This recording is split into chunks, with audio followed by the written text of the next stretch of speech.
So here's some cool news to start the new year. On January 1st, for the first time in 20 years, new works entered the public domain here in the United States. And by new works, I mean old works, as in old works that weren't in the public domain before. Probably could have found a clearer phrasing for that. You know, the worst part about it, I scripted it that way. Here's the deal. The Copyright Act of 1976 determined that all creative works first published in the United States before January 1st, 1978 would enter the public domain 75 years after their original publication. Creative works published after January 1st, 1978 would retain their copyright protections for the lifetime of the author plus 50 years. These rules remained unchanged until 1998, when Congress passed a revision to the Copyright Act that extended the protection term by 20 years. One of the major lobbyists in favor of extending the term of copyright protection was the Walt Disney Corporation, which was starting to get nervous about Steamboat Willie, the first official appearance of Mickey Mouse lapsing into the public domain, which, prior to the revisions, was due to occur in 2004. Under the revised provisions, works retain their copyright protections for the life of the author plus 70 years, except for works made for hire, which are owned not by their actual authors, but by the company who paid the authors to create them. Copyright protections on work for hire last for 120 years after the creation of the work, or 95 years after the original publication of the work, whichever comes first. Thanks to the revisions in the copyright law, Disney gets to hang on to the copyright for Steamboat Willie until 2024, which is practically right around the corner now. The extension of the protection term also meant that works with copyrights that had been due to expire in 1999 wouldn't enter the public domain until 20 years later. For the last 20 years, no works produced before 1978 have entered the public domain in the United States, except for those that were intentionally placed there by creators who voluntarily gave up their copyright protections.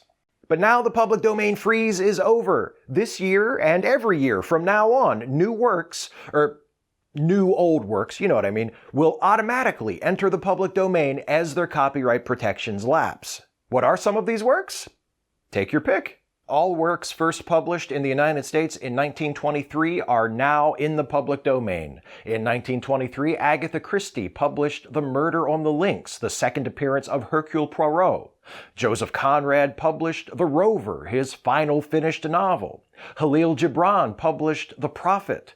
Virginia Woolf published her short story Mrs. Dalloway in Bond Street, which she would later rewrite and expand into the novel Mrs. Dalloway.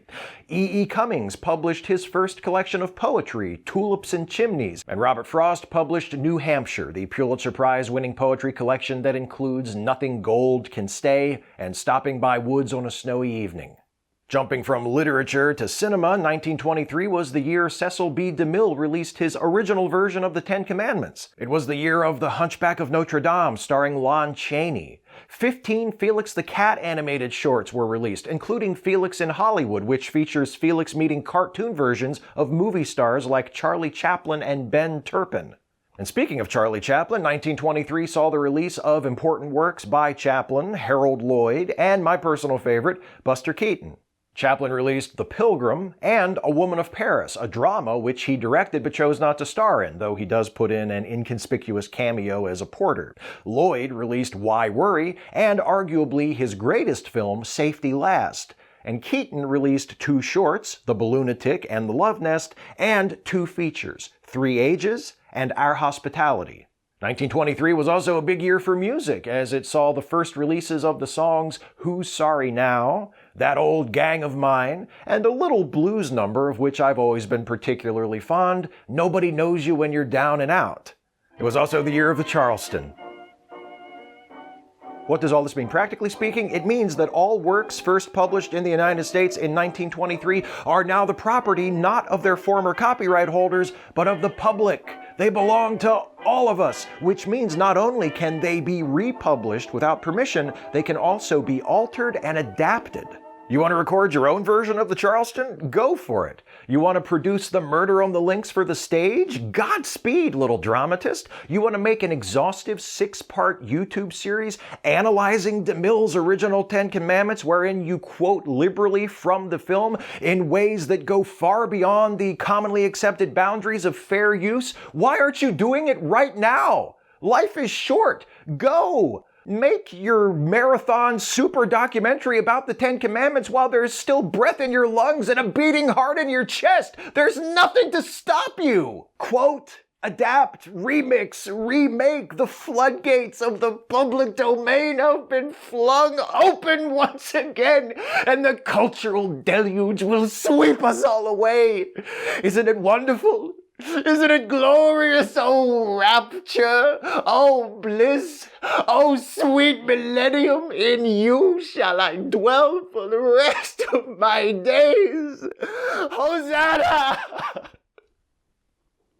Also, The Covered Wagon, the first true epic Western produced in Hollywood about a group of pioneers who set off for Oregon in 1848. Top-grossing film of 1923. Check it out if you're interested. It's neat.